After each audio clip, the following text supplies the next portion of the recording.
calon debitur segmen SME. Ya,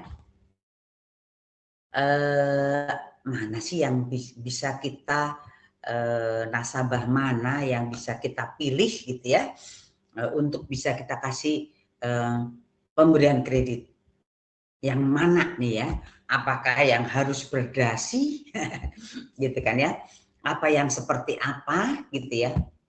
Karena pada intinya kalau yang namanya pengusaha untuk segmen SME ini yang nggak begini-begini gitu loh ya, sederhana saja, dia memiliki toko, jualan sembako ya, seperti kayak gituan ya.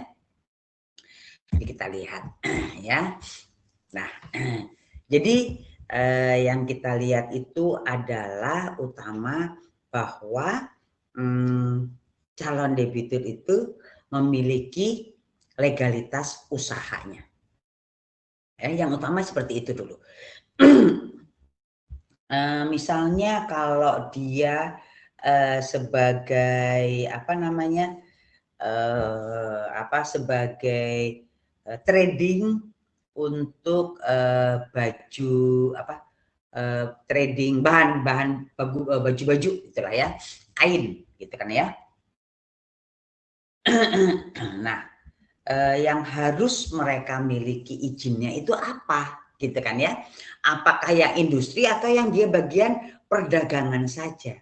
Jadi memang betul-betul yang harus sesuai dengan usaha yang dia lagi geluti ya. Jadi yang pertama itu adalah indirect assessment-nya itu pertama dia harus memiliki usaha legalitas usahanya yang memang betul-betul dia lagi jalanin ya.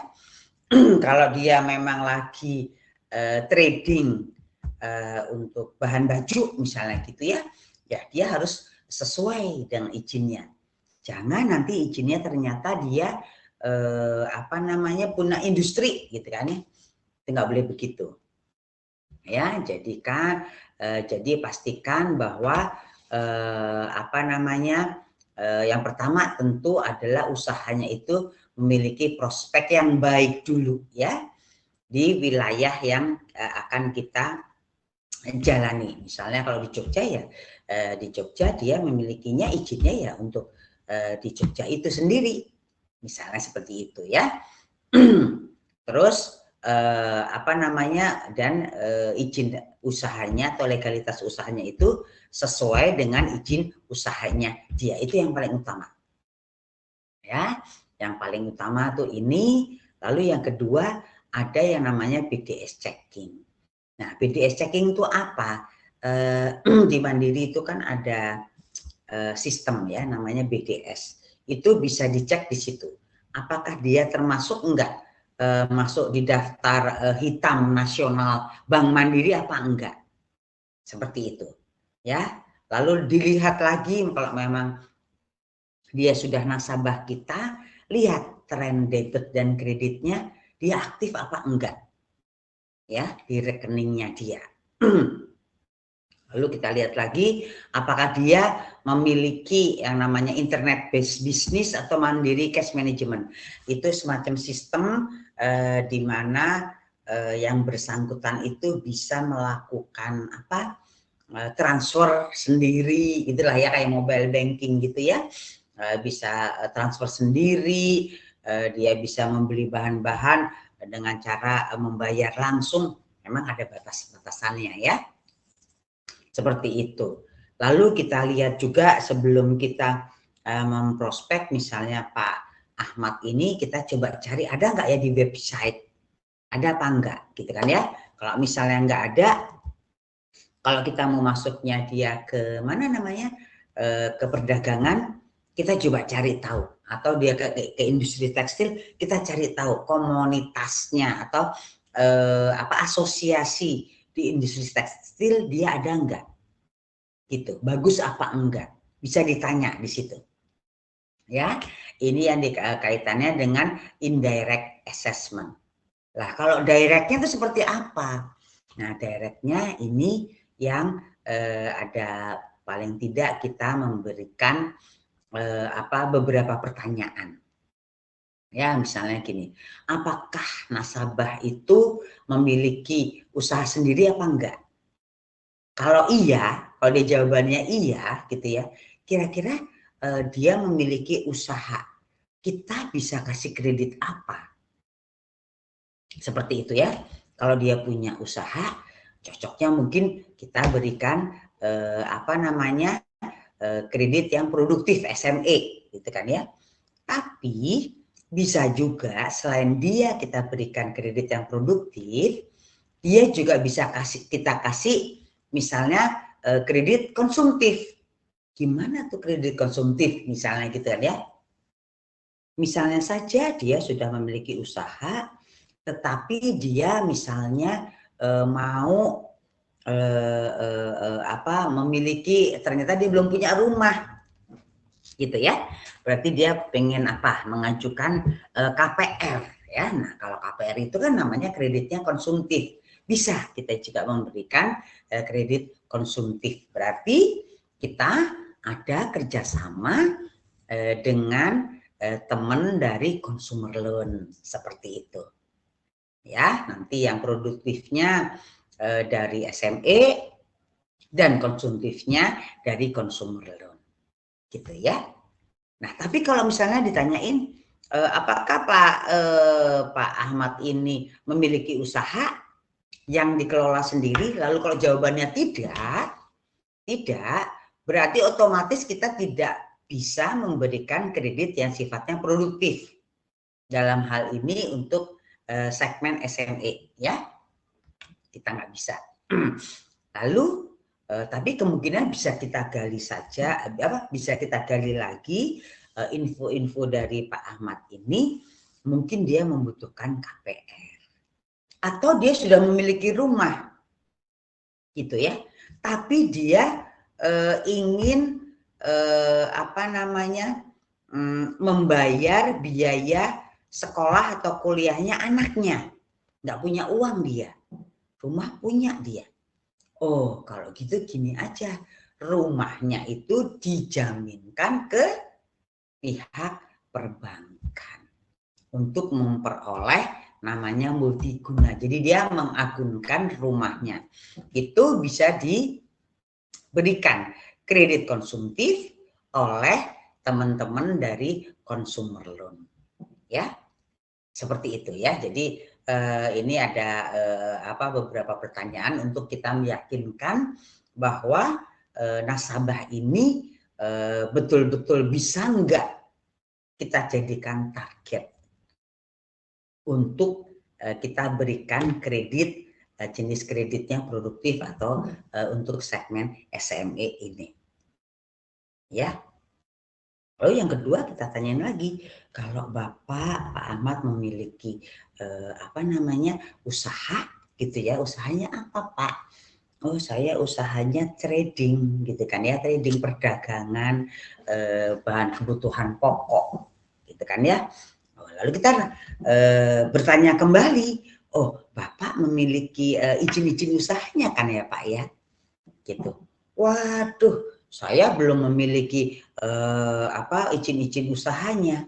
Itu yang kita nggak bisa kasih untuk segmen SME, ya kan? Jadi dia harus mengurus, gitu kan ya, mengurus izin-izinnya. Nanti kita bisa berikan kredit untuk kredit perdagangannya dia. Ya, seperti itu. Nanti kita gali lagi, mungkin juga dia bisa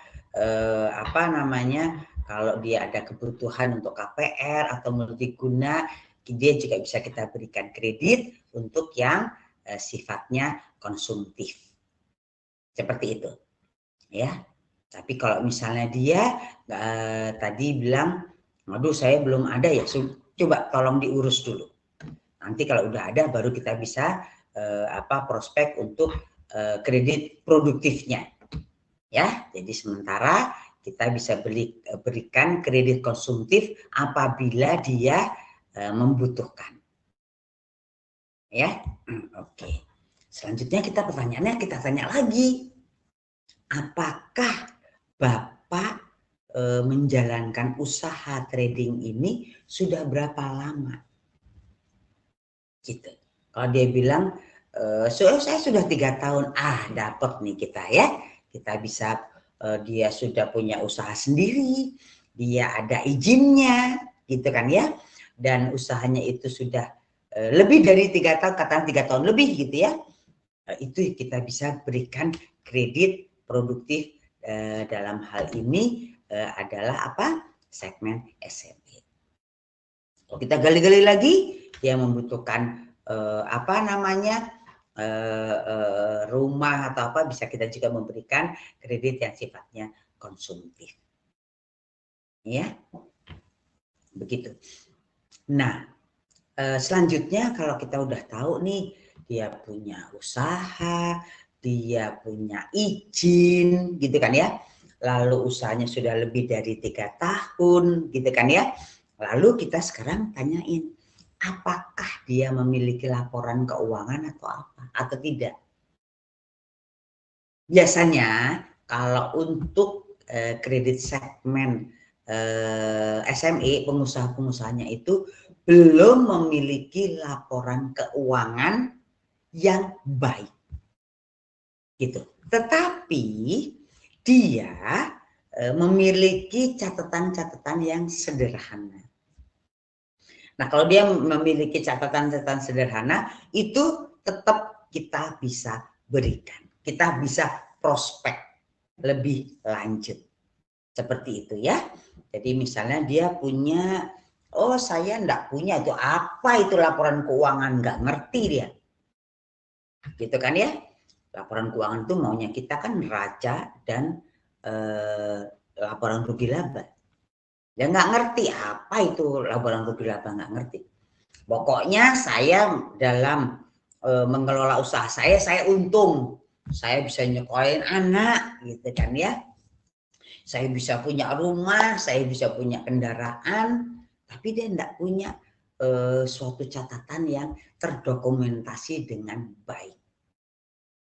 Dan ini biasanya untuk pengusaha segmen SME, cirinya salah satu karakteristiknya seperti ini.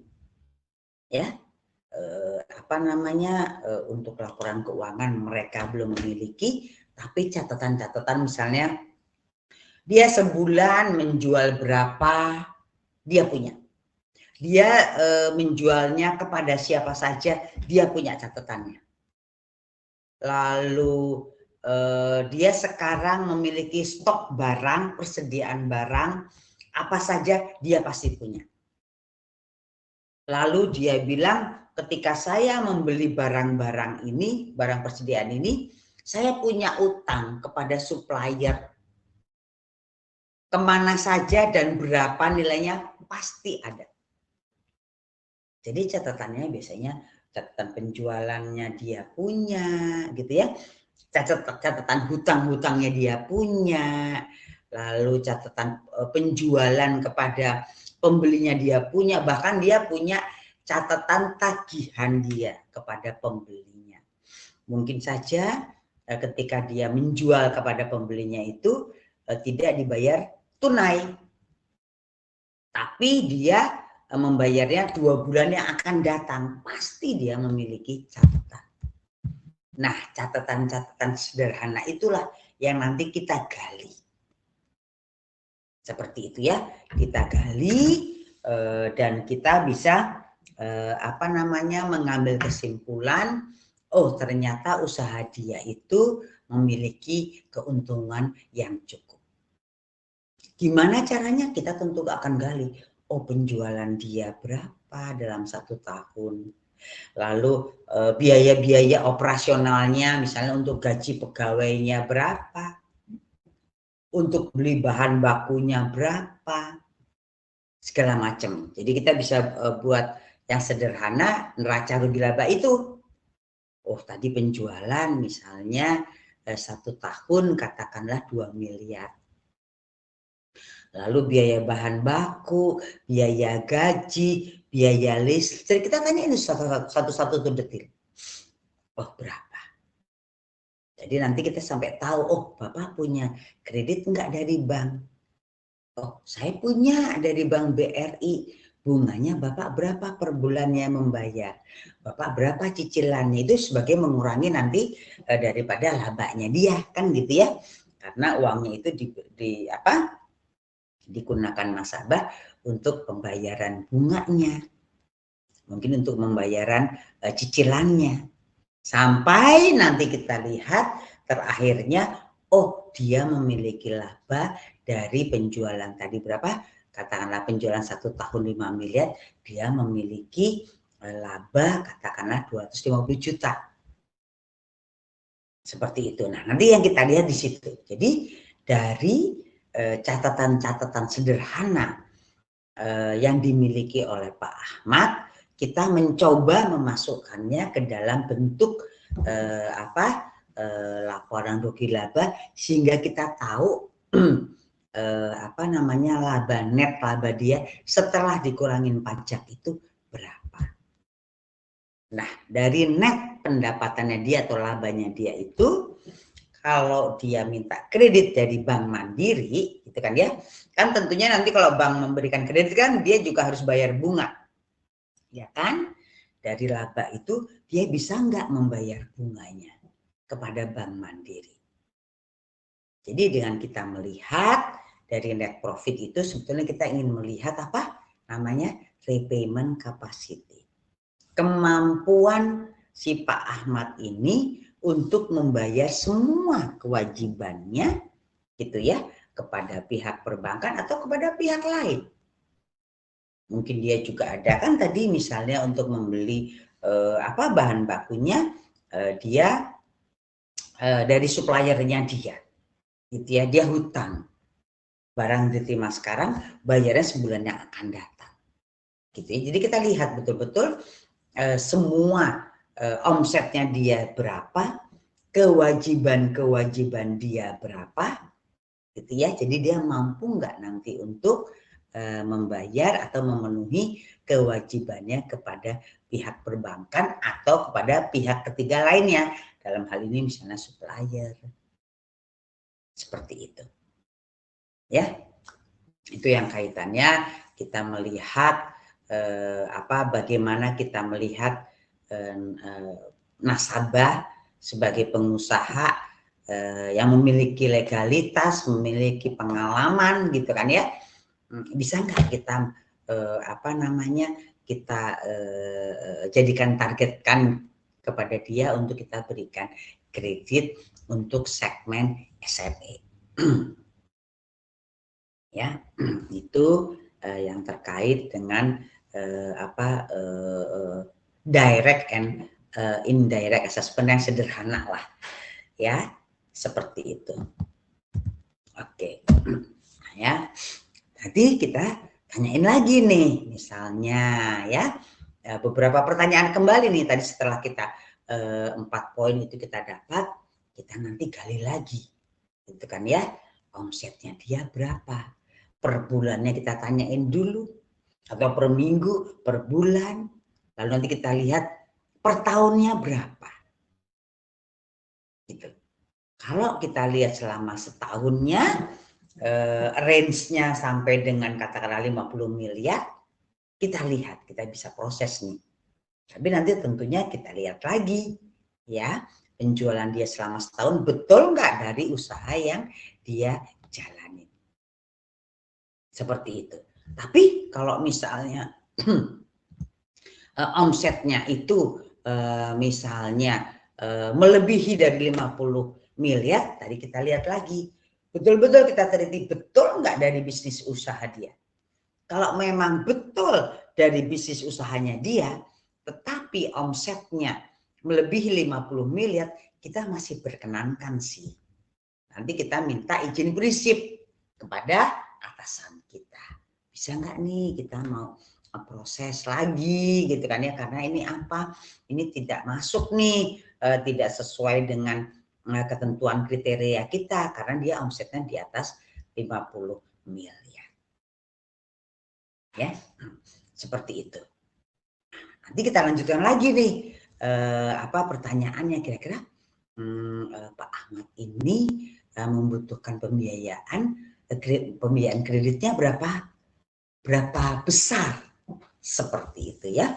Karena kan kalau di SME ini kan limit kreditnya itu berkisar antara 500 juta sampai dengan 25 miliar. Dia butuhnya berapa? Gitu. Kalau di dalam risk itu kita bisa proses. Tapi ternyata dia bilang gini, wah usaha saya ini belum terlampau besar lah, dia bilang gitu. Saya minta kreditnya paling cuma 400 juta kok, dia bilang gitu ya. Ya kalau 400 juta berarti nggak bisa diproses sama segmen SME. Tapi kita apa? Kita sampaikan kepada teman mikro, unit mikro yang dia mengelola kredit itu sampai dengan 500 juta. Sudah, berarti apa? Teman mikro yang akan mengusahakannya, memprosesnya. Seperti itu.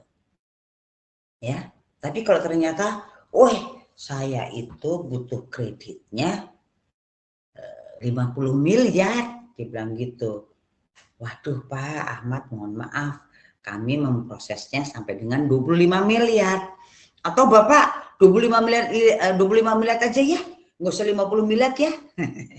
Bukan begitu, kalau gitu berarti tidak sesuai kebutuhan untuk modal kerjanya si Pak Ahmad. Kalau dia memang lebih dari 25 miliar gitu kan ya, pertama kita coba minta izin, bisa nggak kita memproses sampai dengan 50 miliar gitu. Tapi tentunya kriterianya yang lainnya masuk, hanya di masalah masalah pemberian kreditnya. Itu kita bisa minta izin prinsip namanya, izin prinsip untuk kita bisa proses ya ke atasan kita. Tapi sebetulnya kalau memang dia usahanya udah bagus sekali dan memang dia membutuhkan kreditnya besar, ya kita sampaikan aja ke segmen komersial di atas SME ya. Jadi atas SME itu komersial dan corporate, kalau di bawahnya SME itu namanya mikro ya. Seperti itu ya. Jadi ada beberapa hal yang memang kita harus lakukan ya, enggak sama sekali begitu, aduh Bapak ini minta ini 50 M, aduh maaf Pak, saya nggak bisa. Kita tidak boleh berhenti sampai di situ ya, kita tetap gali, nanti kita gandeng dari segmen lain ya. Atau dia hanya minta butuhnya 450 juta, ya kita gandeng teman dari mikro ya. Seperti itu. Tapi kalau seandainya dia memiliki deposito gitu kan ya, memiliki deposito tapi depositonya jatuh temponya itu masih tahun depan gitu kan ya, masih tahun depan. Dan kalau deposito itu dicairkan sebelum masanya gitu ya, itu akan kena denda yang cukup besar. Oleh karena itu biasanya bisa disikapi dengan cara apa? Dia pemberian pemberian kreditnya pakai yang namanya apa? Kredit KASB. Jadi kredit agunan surat berharga. Agunannya isi deposito itu. Ya. Seperti itu. Nah, nanti kita tanyain lagi nih. Lalu yang selanjutnya kita bisa juga tanyain kalau seandainya bidang usahanya Pak Ahmad ini ternyata bentuknya koperasi gitu kan ya, bisa nggak kita prospek dia? Oh, kalau koperasi masih bisa oleh SME, misalnya gitu ya. Tapi kalau misalnya dia tidak memiliki bukan berbentuk koperasi, badan hukumnya, ya kita nggak bisa, ya kan? Kita lihat lagi, nanti kita lihat lagi ketentuan sebelumnya, kayak gitu. Bisa juga misalnya kayak tadi kita misalnya kita masuk ke kementerian, yang kita cari apa? Koperasi karyawannya. Ya, seperti itu. Tapi kalau misalnya dia usaha perdagangan susu misalnya gitu, susu sapi gitu kan ya, tapi berbentuk koperasi, bisa nggak kita kelola apa? Bisa nggak kita proses? Itu bisa. Ya, jadi kalau di SME ini tadi kita lihat lagi ya, apa ketentuannya yang sebelumnya, prospek kita yang mana, nasabah yang bisa kita proses yang mana. Ya, jadi ini halaman per halaman ini tetap saling berkait. Ya, nah untuk kita menentukan namanya struktur kredit, gitu ya. Nasabah ini kita mau kasih kredit apa, gitu ya. Kalau di SME itu ini kan jenis kreditnya itu ada yang namanya modal kerja dan ada yang namanya investasi, gitu ya. Nah, kita harus tahu kalau dia minta kreditnya modal kerja, gitu ya, berarti kita memberikannya itu untuk modal usaha dia, gitu ya.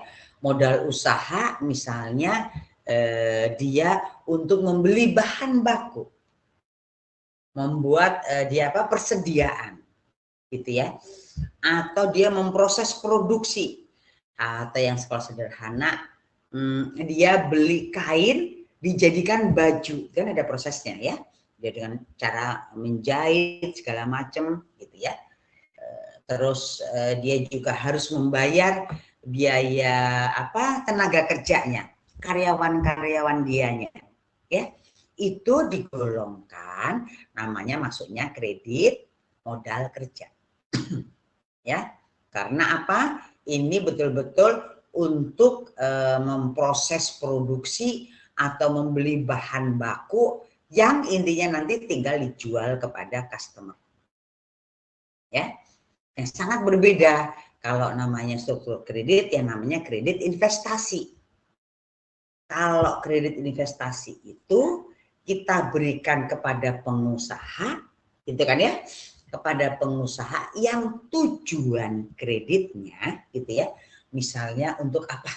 Untuk merenovasi tokonya, gitu ya, lokasi usahanya, atau juga dia minta kredit untuk pembelian mesin-mesinnya, gitu ya, atau dia meminta kredit itu untuk membeli ruko. Itu digolongkannya namanya kredit investasi. Karena apa? Kredit investasi ini untuk membiayai fixed asset. Ya, kalau teman-teman yang dari ekonomi atau manajemen tahu ya, namanya fixed asset itu barang tetap gitu kan ya. Salah satunya misalnya untuk membiayai untuk membeli mesin mesin perusahaannya, mesin produksi, untuk pembelian ruko, untuk pembelian pabrik, itu kelompoknya adalah untuk pemberian kreditnya adalah kredit investasi. Ya.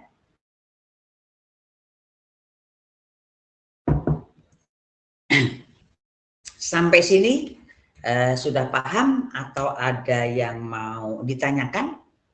Boleh. Karena memang mungkin kan nggak ada nih ya, nggak ada di waktu di kuliah ini nggak ada sama sekali ya pelajaran seperti ini. Saya kebetulan dulu dari dari ekonomi ya, dari ekonomi, tapi paling tidak kita tahu gitu kalau ekonomi dipelajari tentang neraca, rugi laba segala macam ya. Tapi mengenai perbankan memberikan kredit itu tidak ada ya di di perkuliahan ya.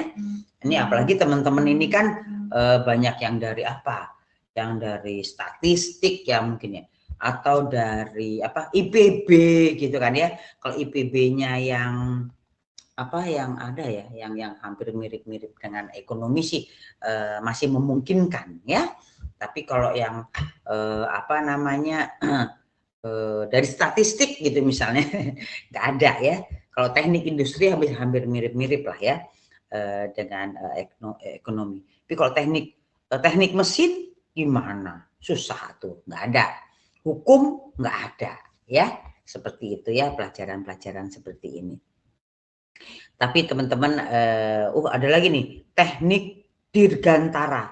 Oh ada ya teknik dirgantara ya. Mau jadi anak buahnya Pak Habibie ya.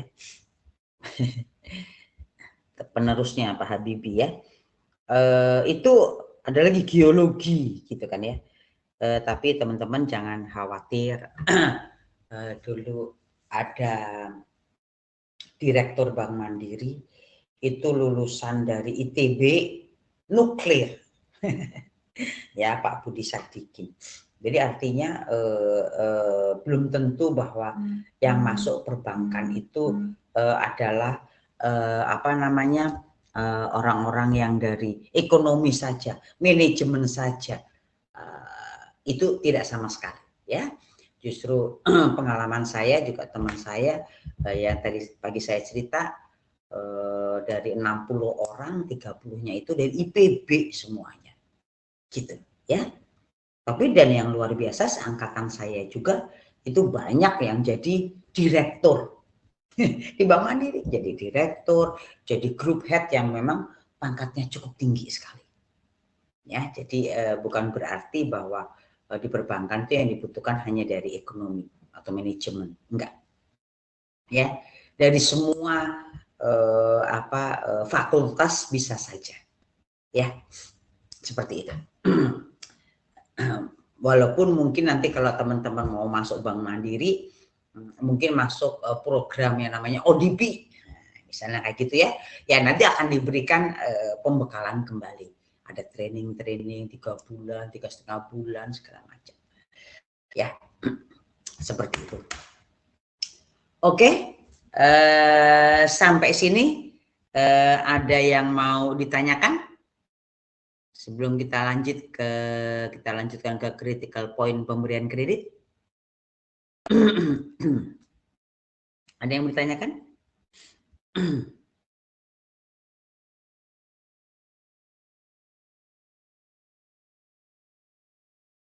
Semoga paham ya. Kalau diam itu ada 2.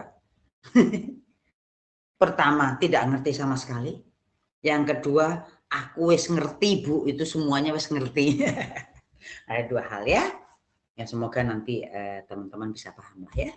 Kalau misalnya nggak paham nanti dibaca kembali aja. Oke, ini kan hanya secara garis besar ya. Oke. Kita lanjut. Izin bertanya, Bu. Boleh, gimana? Tadi kan disebutkan kalau di SMI calon debiturnya harus memiliki izin usaha ya, Bu? Ya. Nah, izin usaha yang harus dimiliki oleh perusahaan calon debitur itu seperti apa ya, Bu? Apakah sama dengan izin usaha yang di mikro? Kan kalau di mikro kan dia bisa minta ke kantor kelurahan. Kalau di SMI kan karena levelnya lebih besar, jadi apakah izin usahanya lebih banyak atau dokumen-dokumennya seperti apa? Oke, terima kasih pertanyaannya bagus sekali. Ini siapa? Mohon maaf. Fadia, Bu. Oh, Fadia ya, oke. Jadi gini, sangat berbeda sekali untuk mikro dan juga untuk SME. Ya, izin usaha. Kalau dibilang mikro itu bisa dibilang usahanya usaha rumahan ya, kayak gitu ya. Tapi kalau SME ini yang sudah betul-betul harus usahanya usaha yang dari dinas terkait. Gitu ya. Jadi dinas terkait itu biasanya apa? Dia misalnya ada yang namanya TDP ya, TDP tanda daftar perusahaan gitu ya. Terus tapi kalau sekarang itu namanya ini ada satu izin aja, NIK kalau nggak salah ya. Kok NIK? NIB, nomor induk berusaha. Jadi itu sudah menggantikan yang dulu tuh namanya TDP izin usaha, itu namanya sekarang NIB. Jadi itu diperolehnya dari mana?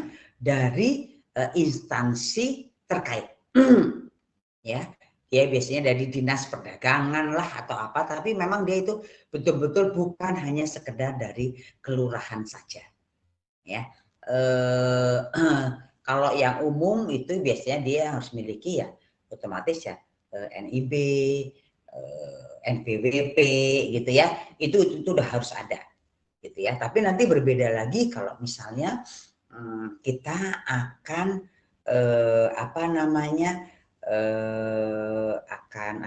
memberikan kredit kepada kontraktor, izinnya berbeda.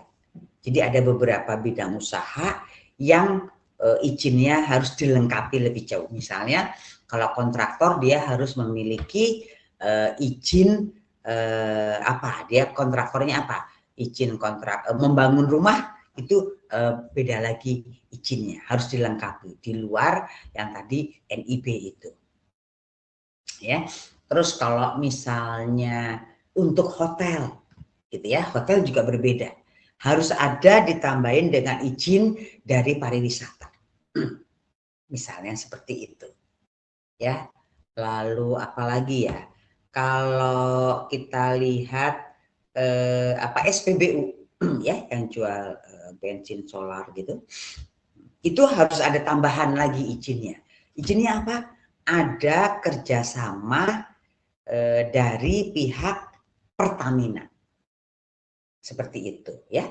Kalau dia sudah ada lahannya, udah ada mesin-mesin untuk yang menyalurkan bensin atau solar itu atau Pertama, dia harus ada kerjasama dengan pihak Pertamina.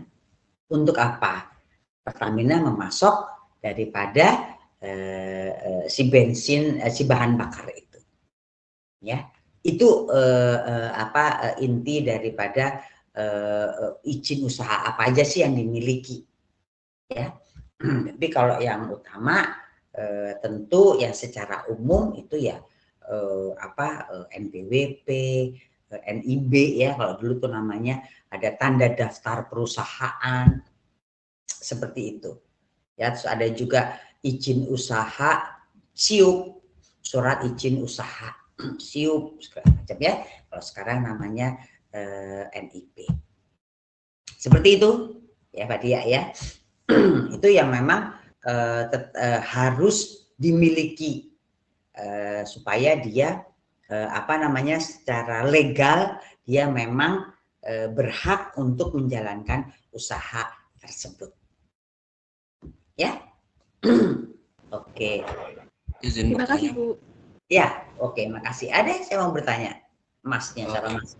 Saya Alfiansyah dari kelas B. Ya. Izin bertanya.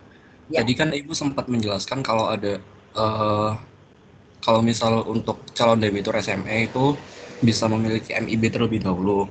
Tapi apabila memang belum bermitra, maksudnya belum punya akun atau tabungan di Bank Mandiri, kira-kira pada saat pengajuan SME itu produk apa saja yang bisa ditawarkan ke calon debiturnya, Bu? Sebentar. Jadi dia belum memiliki izin. Gimana? Dia sudah memiliki izin, tetapi dia belum menjadi nasabah Bank Mandiri gitu. Iya Bu, kira-kira produk apa yang bisa ditawarkan ke calon debitur tersebut? Oke. Oke, bagus sekali pertanyaannya. Jadi dia adalah suatu pengusaha, ya. Dia seorang pengusaha, usahanya udah berjalan, izinnya ada, tapi dia belum menjadi nasabah Bank Mandiri. Gitu kan ya. Sementara tadi dia bilang kalau dia baru nasabahnya baru 3 bulan aja belum kita bisa prospek, gitu kan ya. Karena RAC-nya kita bilang apa? Paling tidak dia sudah menjadi nasabah kita adalah 4 bulan dengan kriteria tadi memiliki mutasi kredit 100 juta, gitu kan ya. Nah, kalau kayak gitu tapi kita lihat usahanya cukup bagus, gitu kan ya. Tapi dia belum nasabah Bank Mandiri, apa kira-kira yang bisa kita tawarkan, gitu kan ya. Pertama tentunya jadikan dulu dia nasabah Bank Mandiri, tawarinlah tabungan, tawarinlah depositonya, dia suruh buka rekening giro. Tawarin kalau memang dia punya duit ya suruh buka deposito di kita. Ya, itu dari sisi dana. Tapi kalau dari sisi perkreditan, bisa nggak kita kasih kredit sama dia? Pertama kan dia tidak memenuhi RAC kita. Seperti itu ya. Tapi kita lihat lagi. Sebelumnya dia itu selama ini dia itu nasabah bank mana? Mungkin bank BCA atau bank NSP atau bank BNI. Nggak apa-apa, kita bisa mintakan rekening koran dia. Kita cek lagi. Kalau dia misalnya merupakan nasabah yang cukup aktif, tapi dari bank lain itu masih memungkinkan. Memang di RAC-nya tidak ada kan, tidak bisa masuk kan ya, tapi itu bisa kita bicarakan dan kita minta izin prinsip. Yang saya tahu sekarang nasabah yang akan kita prospek itu tidak saja dia nasabah prima Bank Mandiri gitu ya, tapi dia juga bisa menjadi nasabah prima bank sebelumnya, bank lain, itu bisa kita proses. Seperti itu ya. Jadi kita memang harus menggali lagi informasi lebih jauh dari target market kita, target debitur kita. Itu ya. Bisa juga kita berikan juga, misalnya kita tanyain kebutuhan dia apa. Kalau dia ternyata hanya dia butuh pengen pembelian rumah, ya kita nanti bisa berikan. Kreditnya apa? Kredit KPR. Tapi yang mengelola adalah teman dari consumer loan. Seperti itu. Jadi memang RAC itu harus kita penuhi. Kalau misalnya nggak bisa terpenuhi, kita minta izin prinsip, gitu kan ya. Sambil kita tetap maintain dia. Seperti itu, Mas.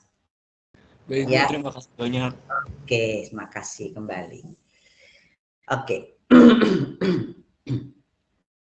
Sekarang kita lihat ini yang paling penting, bagaimana sih kalau kita memberikan kredit, critical point itu apa?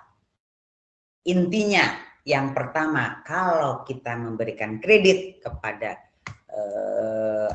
pada nasabah, dalam hal ini yang akan kita proses menjadi calon debitur atau menjadi debitur kita, itu harus sesuai dengan yang namanya repayment capacity-nya. Kalau misalnya dia bilang tadi dia butuhnya dia cuma 450 juta. Aduh, segmen SME itu minimal 500 juta. Udah lah Pak, mbok iya jangan 450 juta deh. Bapak mintanya ini aja ya, 700 juta ya, biar bisa saya proses di SME misalnya begitu.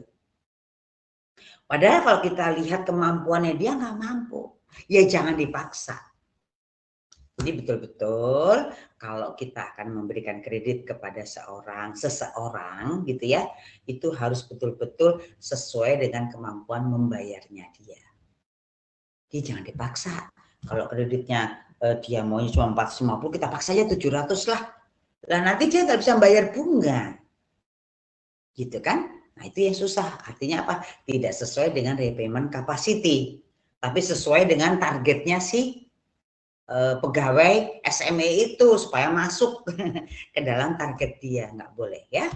Jadi harus sesuai dengan kemampuan membayar, sesuai dengan kebutuhan dari calon debitur. Ya, itu yang pertama. Karena intinya apa? Kalau kita memberikan kredit kan tujuannya apa? Harus kembali kreditnya, harus balik lagi dong ke bank. Kenapa? Karena yang kita berikan kredit kepada si Pak Ahmad itu duitnya mbak-mbak sama mas-mas semuanya, uang-uang kita juga. Kenapa? Bank Mandiri memberikan kredit tentunya dari apa? Sumber dananya dari nasabah tabungan giro deposito itu juga. Seperti itu ya. Jadi tujuannya kita memberikan kredit itu harus bisa dikembalikan dalam jangka waktu tertentu, gitu ya. dan juga dengan berupa imbalan, berupa bunga atau sejenisnya. Intinya harus itu, harus kita pahami. Ya, kalau duitnya mbahnya kita, eyangnya kita ya kasih aja, gitu ya. Tapi kalau ini kan, ini adalah uang masyarakat, ya. Jadi harus kredit itu harus kembali dan juga harus sesuai dengan kemampuan membayarnya si debitur. Ya, itu yang pertama. Yang kedua, bahwa kredit yang kita berikan itu harus ada agunan yang memadai. Kalau untuk SME itu minimal agunannya berupa fixed asset atau tanah dan bangunan sebesar 100% dari kredit yang kita berikan. Gitu ya. Jadi kalau kita memberikan kredit harus ada agunan yang kita terima dari debitur kita. Ya. Lalu yang ketiga juga bahwa kredit yang kita berikan itu harus sesuai dengan model bisnis dan tujuan penggunaannya. Contohnya, kalau tadi dia bilang saya akan mengajukan kredit untuk membeli kain atau bahan baku, gitu ya, dan juga untuk membayar gaji karyawan. Itu kan berarti kita memberikannya adalah kredit modal kerja, seperti itu, ya. Tapi ternyata sama dia kreditnya itu bukan untuk beli bahan baku, untuk beli kain yang dijahit dulu, itu enggak. Dia beliin motor, dia beliin rumah, dia beliin mobil. Boleh enggak? Enggak boleh. Karena apa? Menyalahi dari tujuan penggunaan kreditnya. Itu efeknya akan menjadi kredit macet.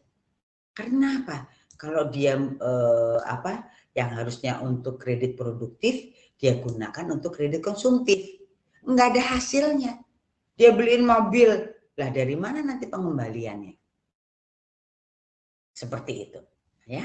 Jadi kalau pemberian kredit itu harus sesuai dengan model bisnis dan tujuan penggunaan sebelumnya. Ya. Oke, yang selanjutnya critical point-nya itu adalah bahwa dalam pemberian kredit ini kita harus tahu pengaturan aliran dana dari pencairan itu dari seperti apa. Jadi kalau misalnya kita kasih kredit modal kerja, kita cairkan kreditnya, gitu kan ya, masuk ke rekeningnya si Pak Ahmad, gitu kan ya. Nanti kita cek lagi nih, Pak Ahmad menggunakan uang 750 juta kredit yang kita berikan itu untuk apa aja? Kita cek dari mana ngeceknya? Pertama, kita lihat dari mana? Mutasi rekening kreditnya. Ya, dari pergerakan rekeningnya dia. Kedua, ya kita tanyain langsung. Gitu loh. Bapak kan kemarin dapat kredit modal kerja ya Pak ya. 750 juta ya Pak ya, Bapak bilang untuk pembelian apa? Untuk sediaan ini kain segala macam ya Pak. Iya, sudah dibeli Pak. Karena saya lihat sudah dicairkan ya Pak ya, sudah diambil uangnya. Oh iya, ini udah sebagian saya belikan kain, nanti akan dikerjakan untuk dijahit. Itu udah benar. Ya, jadi memang kita betul-betul kita harus tahu persis pencairan kredit itu digunakan untuk apa. Supaya apa? Supaya tujuan penggunaannya nih yang di nomor 3 ini terpenuhi. Ya. Ini ya, tujuan penggunaannya harus terpenuhi sehingga nanti kita lihat juga daripada kemampuan bayarnya juga bisa sesuai. Kalau modal kerja dia setiap bulan harus bisa bayar bunganya. Ya. Seperti itu. Oke. Yang selanjutnya juga bagaimana dia mengatur untuk ini mengatur pembayarannya dia seperti apa?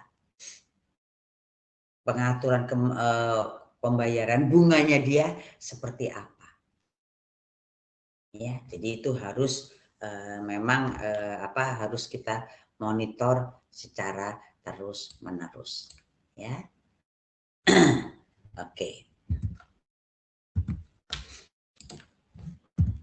Oke, sampai sini ada yang mau ditanyakan terkait dengan critical point pemberian kredit? Ada yang mau ditanyakan?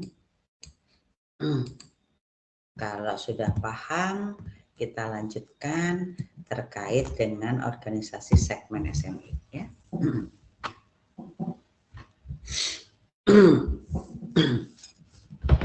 Nah, ini secara garis besar, ya. Batasan ini cuma sampai dengan GH, ya. Nanti ada GH tuh di atasnya nanti ada macam-macam, ya. Ada direksi, ya, segala macam, ada dirut dan lain sebagainya, ada komisaris, ya. Tapi kita potong saja ini sampai dengan ini, ya. Jadi di sini ada yang tertinggi itu namanya GH SME Banking. Tapi di sini juga nanti ada direktur SME Banking juga, ya. Ini kalau yang kuning ini posisinya ada di area, ya, di area. Terus di sini ada untuk cabang-cabang, ya, cabang-cabang. Kalau yang ini untuk di Kanwil, ya. Jadi kalau di Kanwil itu ada namanya kepala Kanwil, namanya RCEO, ya, Regional CEO-nya Kanwil, ya. Nanti di bawah sini ada yang namanya RCBDH, dia yang membawahi untuk SME. Nanti di bawahnya RCBDH itu ada namanya SME Head, ya. Nah, di SME Head ini ada yang namanya EBO, dia pemegang kewenangan saja, tidak secara struktural. Nah, dulu saya di sini terakhir, ya. Jadi EBO waktu itu saya 9 bulan terakhir ditawarin ke SME, saya bilang nggak mau, sama saja tugasnya, sama saja, ngapain saya mendingan di sini. Jadi saya terakhir saya sebagai EBO eksekutif banking officer, gitu, ya. Di sini pemegang kewenangan untuk memutus kredit sampai dengan 10 miliar. Ya. Ini di Kanwil, ya, letaknya ini di Kanwil. Nah, kalau kaitannya dengan cabang atau area, sini sejajar lah, ya, dengan area head yang memiliki juga kewenangan memutus sama, ya. Memutusnya tapi berbeda dengan SME head, ya. Dia biasanya kalau area head itu cuma sampai dengan 5 miliar kalau nggak salah, ya. Saya lupa. Nah, nanti di area head ini dia membawahi cabang-cabang, ya, cabang-cabang banyak, gitu, ya. Terus ada juga di sini yang khusus menangani SME, itu namanya area SME Head, ya. Sini area SME Head itu ada anak buahnya, itu ada namanya senior RM, ada RM, ada juga yang pelaksana, ya, pelaksana namanya ARR. Seperti itu. Ini mereka berkedudukannya di area, ya. Ya, bekerjanya di area, ya. Nah, ini kalau untuk di cabang-cabang ada juga yang ditempatkan di cabang, gitu, ya. Untuk senior RM ini juga ada juga yang ditempatkan di cabang-cabang. Di sini cabang-cabang yang agak jauh. Senior RM atau ARR ada yang ditempatkan di cabang. Bahkan bisa juga begini, dia berkedudukannya di area, tapi dia memegang atau mengelola cabang-cabang tertentu, biasanya begitu, ya. Jadi misalnya kalau misalnya kayak di Tangerang, gitu, ya, di Tangerang itu ada namanya area Tangerang. Area Tangerang itu ada area SME Head-nya. Dulu nanti dia juga dia tapi membawahi misalnya cabangnya apa, ada cabang BSD, ada cabang Alam Sutra, misalnya kayak gitu. Ya, seperti itu yang terkait dengan apa organisasi segmen SME. Ya, jadi nanti kalau di ini di area SME Head dia memiliki misalnya kewenangan memutus kredit itu 5 miliar. Seperti itu ya. Di sini mungkin 5 miliar. Jadi ada branch manager juga yang memiliki kewenangan misalnya 5 miliar ada. Tapi baru cabang tertentu saja misalnya gitu ya. Tapi kalau misalnya SME Head itu dia punya kewenangannya 10 miliar. Kalau nggak salah juga area head juga 10 miliar. Bisa juga. Gitu ya. Nanti kalau SCBDH itu berbeda kewenangannya. Ya, kewenangannya berbeda. Nanti kalau group head, GH itu namanya group head ya. Group head SME Head nanti lebih tinggi lagi. Kewenangannya mungkin sampai dengan 25 miliar. Ya. Itu untuk organisasi segmen SME ya. Oke, kita lanjutkan yang terkait dengan apa namanya proses kredit. Nah, ini proses kredit sih. Tuh, proses kredit mah cuma 1 halaman, tapi ceritanya ini bisa panjang. Seperti itu, ya. Oke, sebelum kita masuk sini, ada yang mau ditanyakan terlebih dahulu? Dari yang bahan sebelumnya? Si boleh loh.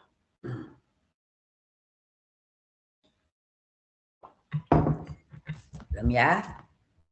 Kalau belum ada, kita lanjutkan dengan apa namanya proses pemberian kredit untuk segmen SME. Ya. Jadi tahapan di dalam proses pemberian kredit ini ada 4. Ya. Yang pertama inisiasi, yang kedua disebutnya tahapan underwriting, gitu ya. Yang ketiga adalah post approval, gitu ya. Jadi